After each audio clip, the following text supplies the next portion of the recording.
Hello മക്കളെ. അങ്ങനെ നമ്മൾ +1 +2 കൊമേഴ്സ് ക്ലാസ്സുകളൊക്കെ സ്കൂളിലൊക്കെ ആരംഭിച്ചിട്ടുണ്ട്. നമ്മളൊക്കെ ഉഷാറായിട്ട് തന്നെ പഠിക്കുന്നത്.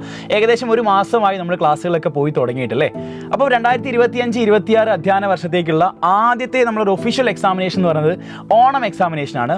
അപ്പം പലരും തന്നെ ഓണം എക്സാമിനേഷൻ അത്ര തന്നെ കാര്യമായിട്ട് എടുക്കുന്നില്ല. നമ്മുടെ ഫസ്റ്റ് എക്സാം അല്ലേ, ബോർഡ് എക്സാമിലേക്ക് പ്രിപ്പയർ ചെയ്താൽ മതിയല്ലോ എന്നുള്ളൊരു അത്ര തന്നെ സീരിയസ് ആയിട്ട് എടുക്കുന്നില്ല എന്നാണ് എനിക്ക് തോന്നുന്നത്, അല്ലേ മിസ്സേ? അതെ. ഇപ്പോൾ പക്ഷേ ഓണം എക്സാമിന് നമ്മൾ കുറച്ചും കൂടെ സീരിയസ് ആയിട്ട് കാണേണ്ടതുണ്ട്. കാരണം നമ്മുടെ പോർഷൻസിൽ ഏകദേശം 25 to 30% പോർഷൻസ് നമ്മൾ ഈ ഓണം എക്സാമിന് കവർ ചെയ്യുന്നുണ്ട്. ഇപ്പോൾ അക്കൗണ്ടൻസിയിലായാലും മറ്റുള്ള സബ്ജക്റ്റിലായാലും ഈ ഒരു പ്രത്യേകത എന്ന് പറയുന്നത് ഈ ആദ്യത്തെ ചാപ്റ്റേഴ്സിലാണ് നമ്മൾ ബേസിക് ആയിട്ടുള്ള കാര്യങ്ങൾ മൊത്തം കവർ ചെയ്യുന്നത്. അപ്പോൾ ഈ ബേസിക് സെറ്റ് ആയില്ല എന്നുണ്ടെങ്കിൽ പിന്നീട് വരുന്ന ചാപ്റ്റേഴ്സ് പഠിക്കുന്ന സമയത്ത് നമുക്ക് ഒരുപാട് ബുദ്ധിമുട്ടുണ്ടാവും. അപ്പോൾ ഈ ബേസിക്സ് നിങ്ങൾ സെറ്റ് ആയോ എന്നറിയാൻ ഒന്ന് ഇവാലുവേറ്റ് ചെയ്യാനുള്ള നിങ്ങളുടെ ഒരു ചാൻസ് ആണ് ഈ ഓണം എക്സാം എന്ന് പറയുന്നത്. നമുക്ക് ഈ ഓണം എക്സാമിന് പ്രിപ്പയർ ചെയ്യാനുള്ള സമയം എന്ന് പറയുന്നത് ഇനി ഏകദേശം ഒരു മാസമേ ഉള്ളൂ. അപ്പോൾ ഈ ഒരു ഷോർട്ട് പീരീഡിൽ നമ്മൾ എങ്ങനെയാണ് എഫക്റ്റീവ് ആയിട്ട് ഓണം എക്സാമിനേഷൻ ഈ പറയുന്ന 30% ഓഫ് സിലബസ് എങ്ങനെയാണ് നമുക്ക് കവർ ചെയ്യാം, എങ്ങനെ ഈസി ആയിട്ട് ഈ ഷോർട്ട് പീരീഡിൽ ഈ സിലബസ് നമുക്ക് ഈസി ആയിട്ട് പഠിച്ചെടുക്കാം, ഇതുമായിട്ട് ബന്ധപ്പെട്ട കുറച്ച് ഇഫക്റ്റീവ് ആയിട്ടുള്ള ടിപ്സ് തരാൻ വേണ്ടിയിട്ടാണ് ഞങ്ങൾ രണ്ടുപേരും ഈ ഒരു വീഡിയോ ചെയ്യുന്നത്.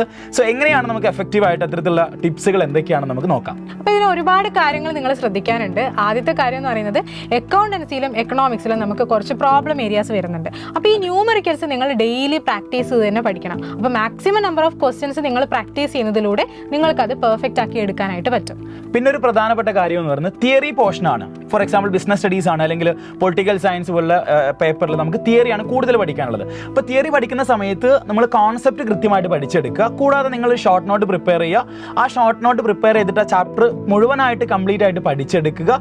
കൂടാതെ പ്രീവിയസ് ഇയർ ക്വസ്റ്റ്യൻസും കൃത്യമായിട്ട് റെഫർ ചെയ്യുക. ചോദ്യങ്ങൾ എങ്ങനെയാണ് വന്നിട്ടുള്ളത് എന്ന് മനസ്സിലാക്കി വെക്കുക. എന്നിട്ട് അത് ആൻസർ ഷീറ്റിലേക്ക് എങ്ങനെ നിങ്ങൾ പ്രസന്റ് ചെയ്യുന്നു, ദാറ്റ് ഈസ് വെരി ഇമ്പോർട്ടൻറ്റ്. അതിനനുസരിച്ചായിരിക്കും നിങ്ങൾ മാർക്കും കാര്യങ്ങളൊക്കെ നിങ്ങൾക്ക് കിട്ടുന്നത്. സോ കൃത്യമായിട്ട് നിങ്ങൾ പ്രീവിയസ് ഇയർ ക്വസ്റ്റ്യൻ പേപ്പർ വെച്ചിട്ടായിരിക്കണം നിങ്ങൾ നിങ്ങളുടെ പഠന രീതി മുന്നോട്ട് കൊണ്ടുപോകേണ്ടത്.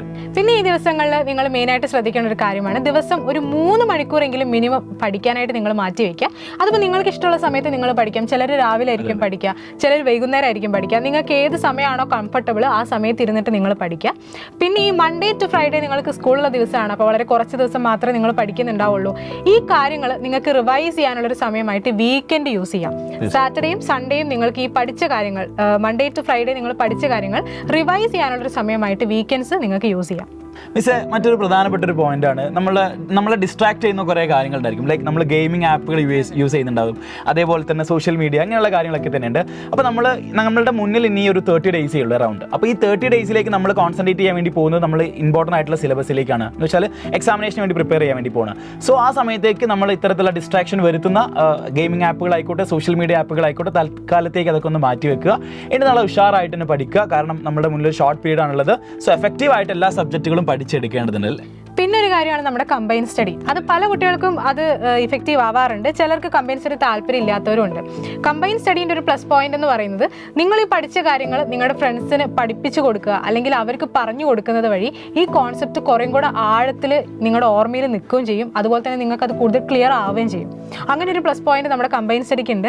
അപ്പോൾ അത് താല്പര്യമുള്ളവർക്ക് കമ്പൈൻ സ്റ്റഡിയും ട്രൈ ചെയ്യാം. അപ്പോൾ മക്കളെ, ഈ കാര്യങ്ങളൊക്കെ ശ്രദ്ധിച്ചു വെക്കുക. നമ്മൾ ഉഷാറായിട്ടാണ് ഇനി അങ്ങോട്ട് പഠിച്ചു പോകേണ്ടത്. എക്സ്ക്ലൂസീവായിട്ട് സിസ്റ്റമാറ്റിക് ആയിട്ട് നമ്മൾ യുവ ബാച്ചിലും പഠിച്ചു പോകുന്നുണ്ട്. പ്രീവിയസ് ഇയർ ക്വസ്റ്റ്യൻസും എക്സ്പെക്റ്റഡ് ക്വസ്റ്റ്യൻസും എല്ലാം നമ്മൾ ഡിസ്കസ് ചെയ്യുന്നുണ്ട്. സോ ബാച്ചിൽ ജോയിൻ ചെയ്യാത്തവരാണ് നിങ്ങളെന്നുണ്ടെങ്കിൽ എത്രയും പെട്ടെന്ന് താഴെ കാണുന്ന കോൺടാക്ട് നമ്പറിൽ വിളിച്ചുകൊണ്ട് ബാച്ചിൽ ജോയിൻ ചെയ്യുക. നമുക്ക് ഉഷാറായിട്ട് തന്നെ ഓണം എക്സാമിന് പ്രിപ്പയർ ചെയ്യാം. സൈലം കൂടെയുണ്ട്. All the best.